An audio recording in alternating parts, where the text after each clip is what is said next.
He was a king feared and respected, his palace walls hiding secrets and loneliness. She was an orphan, living quietly at the edge of the kingdom, her heart full of dreams and courage. No one imagined their worlds could collide, until one act of kindness turned everything upside down. This is the story of the orphan who stole the heart of a king. Before we continue, please like this video and subscribe to this channel. In the quiet, sun-drenched village of Orphan, near the winding riverbanks where the water shimmered like molten gold, lived Adanna, a black African orphan girl. Her eyes sparkled with a light that seemed untouched by the hardships surrounding her, and her laughter, though rare, was like the first birdsong of dawn, soft, pure, and unforgettable. Adanna had no family. Her parents had passed when she was a baby, leaving her in the care of strangers who offered only passing kindness. The village had grown accustomed to seeing her in her tattered dresses, hands calloused from work, and feet bare against the hot, dusty earth. Yet, despite this, she carried herself with a dignity that made neighbors pause in admiration. Each day began before the sun rose. She would rise from her straw mat in the small hut that the villagers had lent her and step outside to fetch water from the river, balancing the heavy clay pot on her head with practiced ease. Then came her garden, a modest patch of fertile soil behind the hut where she grew vegetables and herbs. The work was grueling, but it was hers. It was her pride. After tending her crops, Adanna ran errands for villagers, delivering goods from the marketplace, fetching supplies for the elders, and helping children learn to read under the shade of the old baobab tree.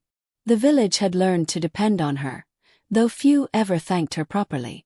But Adanna never sought praise. Her reward was something quieter, a smile, a nod, a whispered thank you that made her heart swell. Evenings were her favorite time, when she would sit by the river, letting her bare feet touch the cool water while she dreamed. Dreams of places she had never seen. Grand cities, mountains that touched the clouds, oceans that stretched farther than her eyes could follow. She imagined a life beyond the dirt paths of Orphan, beyond the gossiping villagers and the endless toil. A life full of possibilities, courage, and wonder. Meanwhile, not far away, in the towering palace of Orphan, King Chijioke, a black African ruler, moved through golden halls lined with intricate carvings and priceless tapestries. He commanded armies, oversaw trade, and held the loyalty of thousands, yet his eyes often carried a shadow of loneliness. Power had surrounded him with respect, but it had also built walls around his heart. Gold could not buy laughter, jewels could not buy friendship, and armies could not guard against the quiet ache that lived inside him. It was a bright market day when fate intervened. Adanna was carrying a basket of fresh yams to sell when a cart, loaded with pottery, lost its balance. A young palace page stumbled in front of it, unaware of the danger. Without thinking, Adanna sprinted forward, yanking the boy to safety just as the cart crashed, shattering clay and sending dust swirling through the air. The palace guards, who had been nearby, noticed her bravery immediately. They whispered among themselves, pointing out the young girl who had saved the boy without a second thought. But it was the king who noticed most of all. King Chijioke stepped closer, his eyes narrowing, not with suspicion but with curiosity. Here was a girl, barefoot and ragged, yet fearless. Her hands were scratched and dirt-streaked, yet she held herself with grace. And her eyes, those eyes glimmered with something he had almost forgotten: courage, kindness, and honesty. For the first time in years, the king felt his walls tremble. He did not see her as a pauper. He did not see her as a common girl from a distant village. He saw a heart that refused to bow, a spirit untamed, and a light that demanded recognition. The market seemed to fall silent around them. Guards, villagers, and even the rescued page paused, sensing the strange gravity between the king and the orphan girl. And in that quiet moment, both Adanna and King Chijioke felt the stirrings of a connection that neither wealth nor status could define. It was not power that drew him in. It was not duty that made him linger. It was something far older, far rarer: the warmth of a genuine heart. And in that instant, a story began, one that would stretch beyond the boundaries of a village, beyond the walls of a palace, and into the hearts of all who witnessed it. The news spread like wildfire through the village. The king had asked Adanna, a black African orphan girl, to visit the palace, not as a servant but as a guest. The villagers whispered behind her back. Why would the king care for an orphan? Is this a trick? She might never return. Adanna, however, felt a mixture of nervousness and resolve. She had spent her life carrying burdens with courage, and this was something different. Something beyond her wildest dreams. Her hands shook slightly as she smoothed the folds of her simple dress, but her chin remained high. She would walk into that palace with dignity. The palace itself was more magnificent than any story she had ever heard. Towering walls of white stone reflected the morning sun, golden gates shimmered like sunlight on water, and fountains sprayed arcs of crystal droplets into the air, catching rainbows in their spray. Exotic flowers, planted in symmetrical perfection, filled the gardens with color and fragrance she had never imagined. King Chijioke, a black African man, waited for her beneath the shade of a flowering acacia tree. His robe shimmered in the sun, gold embroidery marking his royal rank, yet his eyes, usually so guarded, held something softer today: curiosity. "Welcome, Adanna," he said, his voice smooth but genuine. "I hope your journey was comfortable."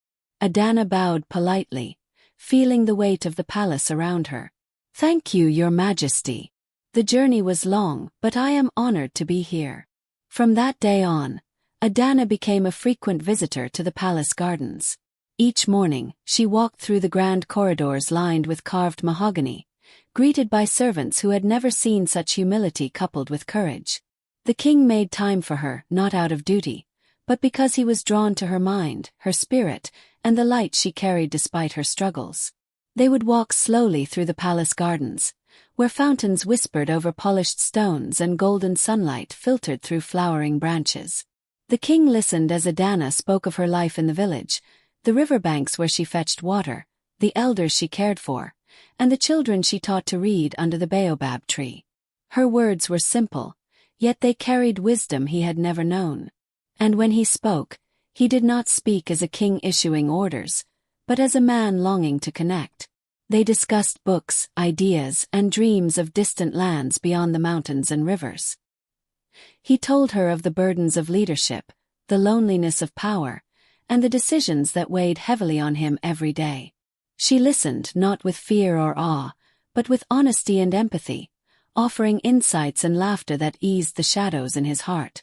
Days became weeks, and the connection between them deepened. Adanna never saw him as a king. She saw him as a man, kind, thoughtful, and yearning for someone to truly understand him. And for the first time in years, Chijioke's heart softened. He realized that true royalty was not measured in crowns or gold, but in the capacity to care, to love, and to be human. Yet not everyone in the palace approved. Courtiers whispered behind closed doors, their sharp eyes following every meeting. "Why does he waste his time with an orphan?" they murmured. "Does he not see the scandal it could bring?" Rival nobles, threatened by Adanna's presence, plotted quietly. They sent subtle warnings, rumors, and false reports, hoping to break the bond between the king and the girl. They could not understand the simplicity of her heart, the humility and courage that made her unlike anyone they had ever known. Despite the palace whispers, Adanna remained steadfast. She walked with dignity, spoke with honesty, and carried herself as if the palace walls were no different from the fields and rivers of her village. And slowly, gently, but irreversibly, her presence began to soften the rigidity of the palace. Nobles and servants alike started to see that the bond she shared with the king was real, built not on titles or wealth, but on trust, respect, and mutual understanding.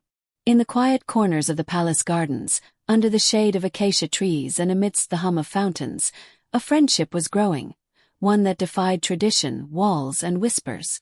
A friendship that, if nurtured, could transform not only a lonely king, but the very kingdom itself. And for Adanna, it was more than friendship. She had come to understand that sometimes, courage and kindness could open doors that even gold and power could not. For the first time in their lives, Both Adanna and King Chijioke began to see that walls, whether of stone or society, could be softened by a single genuine heart. The palace, once a place of wonder and serenity for Adanna, a black African orphan girl, had grown tense. The whispers had started quietly, almost like the rustling of leaves, but soon they became impossible to ignore. Courtiers muttered behind her back, advisers exchanged knowing glances, and rival nobles plotted in hushed tones. "Why does the king waste his time with an orphan?" one courtier hissed. "She could never understand the weight of the crown," another whispered. For the first time, Adanna felt the pang of fear, not for herself, but for the man who had shown her the warmth of genuine connection. King Chijioke, a black African ruler. Standing near him came with risks. Every noble she encountered seemed to measure her, judge her, and doubt her worth. And yet, the longer she spent in the palace, the more she realized her heart had already chosen him. Meanwhile, the king found himself in turmoil.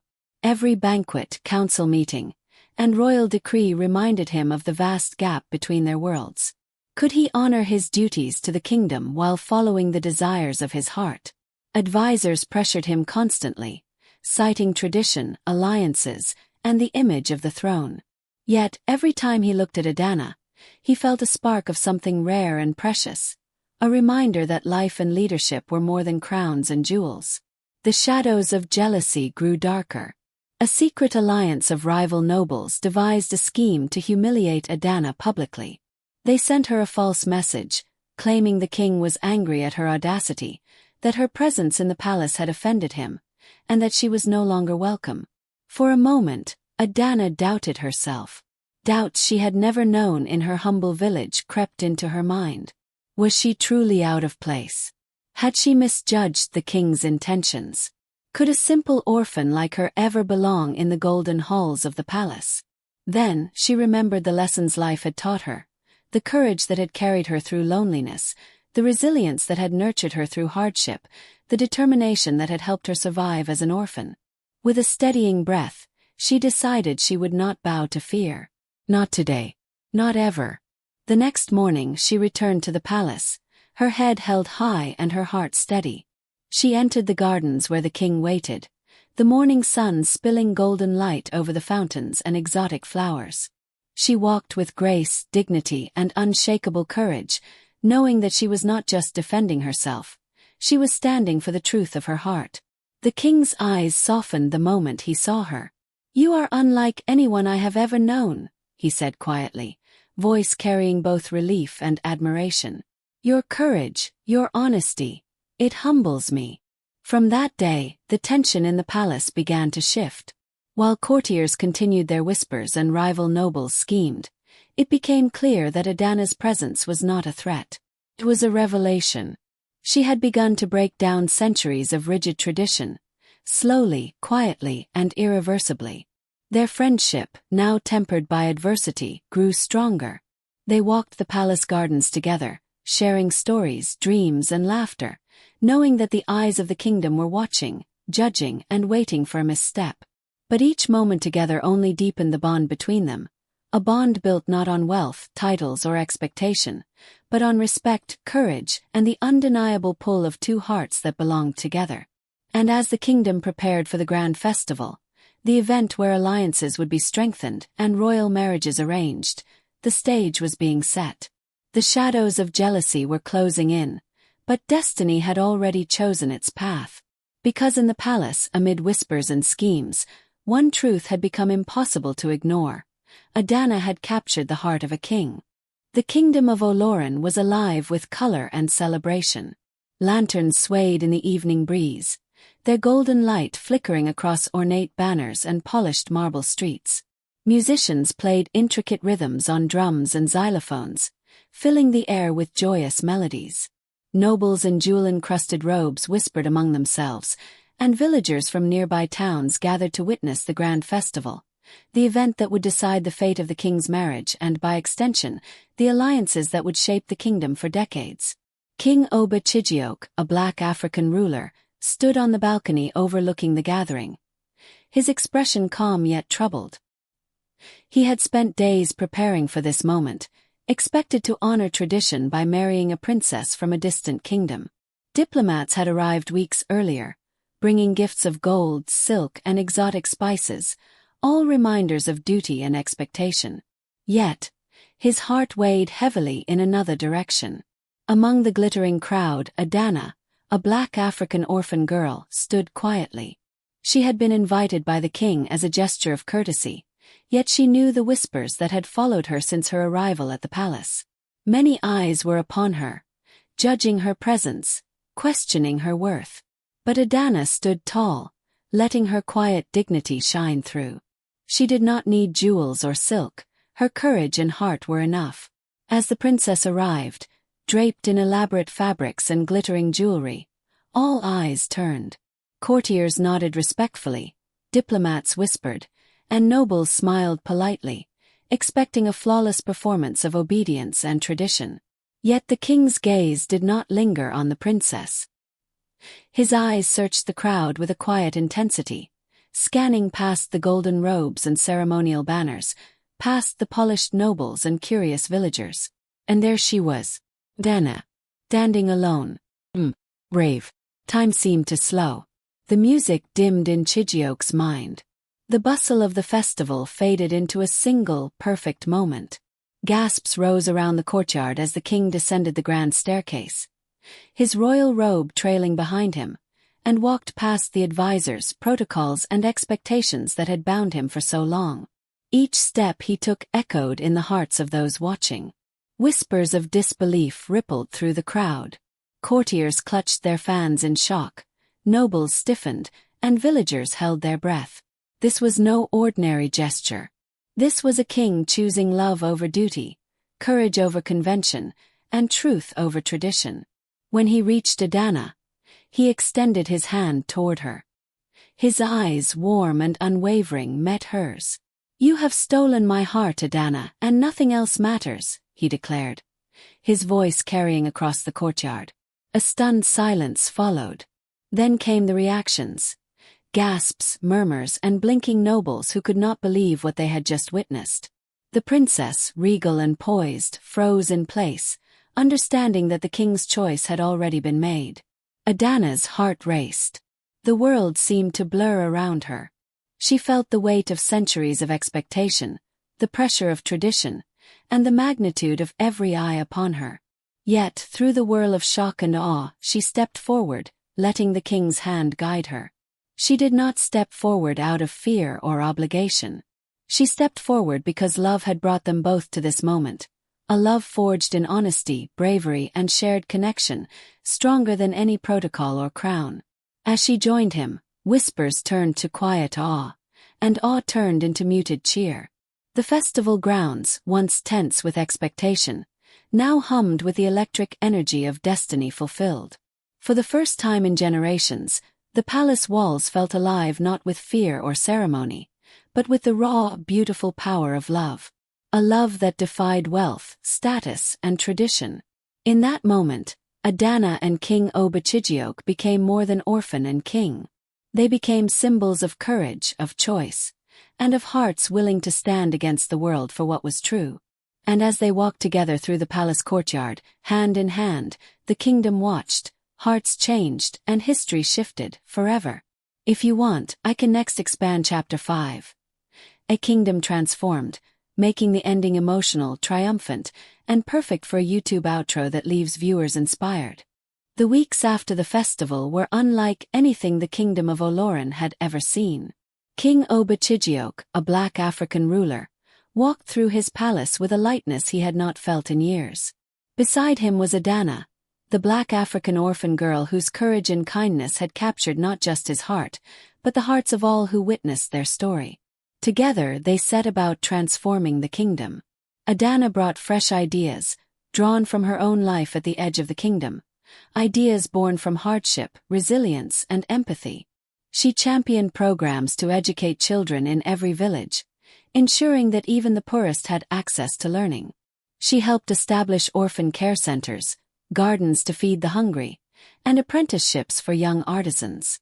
The palace, once a symbol of power and distance, became a hub of community and hope. The court, initially skeptical and wary of her presence, began to admire her intelligence, humility, and courage.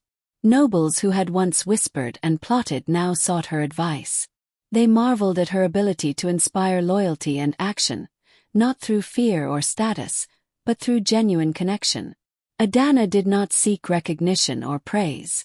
She wanted only to serve, to heal the divisions that had long existed between the palace and the people. Her vision was simple yet revolutionary. A kingdom where every life mattered, where compassion was valued as much as power, and where courage, no matter the size of the heart, was celebrated. The changes rippled through Orphan. Children laughed as they attended new schools, playing and learning under the shade of trees that had once been silent witnesses to hardship. Families, once ignored by the distant palace, received assistance and guidance. Even the courtyards, once cold and imposing, were filled with music, dance, and the joyful noise of community life. And through it all the king watched. He had once believed that happiness could be measured in gold, jewels, and the obedience of subjects. Now he understood something far greater, that love, trust, and connection were the true currencies of life. He learned to laugh freely, to walk among his people without fear, and to cherish each small moment of joy. At night, when the palace was quiet, he would often find Adanna tending a small garden she had created, her hands in the soil, eyes bright with satisfaction. He would stand silently for a moment, marveling at her strength, her grace, and the way she had transformed not just his heart, but the heart of the entire kingdom.